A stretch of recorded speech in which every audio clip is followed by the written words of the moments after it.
Papunta akong Tokyo. Aga, sakay akong bus. O, diba? Good morning, everybody. Happy Halloween. Goodbye ka na sawa muna. Unwind. Ano tayo? Maglibang. Mamasyal sa gustong puntahan. Kasi, malaya ako, sabay ganun. I'm free as a bird. Mabait ang asawa ko. Wala akong masabi. Kaya, kailangan ko, punta muna ako sa Kanazawa Station. Walang bus eh. Kaya walking along the street ako ngayon. Maglakad hanggang Kanazawa Station. Oh my gulay. Walking sa gabi ng dilim. Marami nagja-jogging. Yan. Ang lamig. Ng simoy ng hangin. September mo. Dyan na. November na bukas. Happy Halloween. O diba? May nagdi-deliver na ng ano. Ng dyaryo. O diba? Ito muna tayo. Pakikita ko sa inyo yung kung saan ako maglalakad. Ang dilim, di ba? Dati nilalakad ko lang yan. Papasok sa trabaho madaling araw. Pero ngayon hindi na. Kasi nagpalit ako ng work. I'm leaving someday next year. I have a plan. Kailangan rin i-renew ko muna yung alien card ko. May expired kasi by 2026 eh. So, bago ako pumunta ng Pilipinas o kaya ng Tokyo, kailangan renew ko muna yung alien card ko bago ma-expire. Kasi walang renewal sa Pilipinas ng alien card. Sa Tokyo meron. Pero kasi hindi ko alam kung doon ang jurisdiction ko eh. Kasi Kanazawa ang jurisdiction ko. Diba? Nag-renew na rin ako ng passport. Doon na din. Dami nagja-jogging.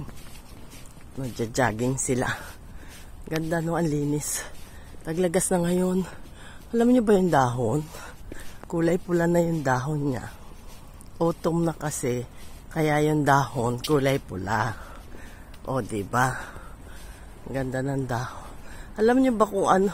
Magmula bahay namin hanggang Kanazawa Station is 20 minutes and walking. O diba? Sinong kausap ko ngayon? Eh di wala. Wale, kayo. Samahan nyo ako maglakad. Let's walk. O diba? O yan. Ayaw umistap tumamang to. Gyatay. Hindi siya. Tatawid ako. Hindi siya nag-stop. Buti hindi niya ako sinagasaan.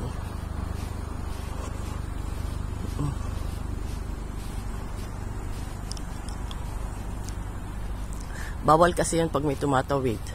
Pag walk na siya, tapos kailangan mag-stop yung yung sasakyan. Ganun ang patakaran dito. Kasi pag nag-aksidente, babayaran ako na. Buti kung pagka na-aksidente ka, tigo ka na eh. Paano kung baldado? Pabigat pa ako sa anak ko. Tsaka sa asawa ko. Ayoko nga. Ayoko nga. May palabra de honor kaya ako sa asawa ko. Ayoko maging pabigat sa anak ko. Sinabi ko yun. 6:30 kasi ang bus ko. Eh walang bus. Sasakyan papuntang bus station. Buti na lang malapit yung Kanazawa Eki Station. Kung hindi, isang oras ka maglalakad. May taxi naman. Kaya lang, sayang yung taxi, di ba? Magkano rin ng taxi? 680 yan kaya. Di ba? Magkano din yung sa pera natin. Ang kuripot. Super kuripot ko talaga. Di bali, exercise, di ba? Oh, nakatipid ka na. Nag-exercise ka na. Nag-vlog ka pa. Diba? Di lakad-lakad lang tayo. Walking lang muna. Ay, ang bilis natapos na yung... Ay, hindi pala. Sabi ko natapos na yung bahay eh. Hindi pala siya. Ito pala sabi ko. Kasi sabi ko parang ang bilis natapos yung bahay. Yan kasi yung ginagawang bahay, di ba? Ilang buwan din yan. Mga nagpapagawang bahay dito mga September, October, November. Kasi pag nag-snow, hirap ang paggawa ng bahay. Yan yung pinapagawang bahay. Pundasyon. Diba, hindi ninanakaw yung mga kahoy dyan, yung mga steel dyan. Bawal dito magnanaka. Ang bilis mahuli ng puwalak. Tingnan mo yung minabalita. Pinatay sa Nagoya. Nahuli agad yung pumatay. O, diba? Ang bilis mahuli.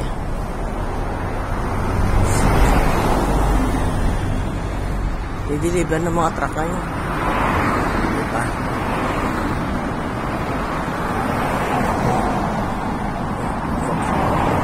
Road trip. Dapat road trip to sa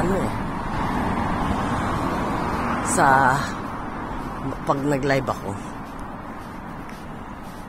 Pero kasi diretso kong Tokyo eh. Diba? Ang ganda.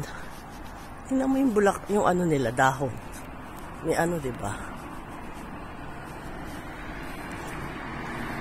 Road trip.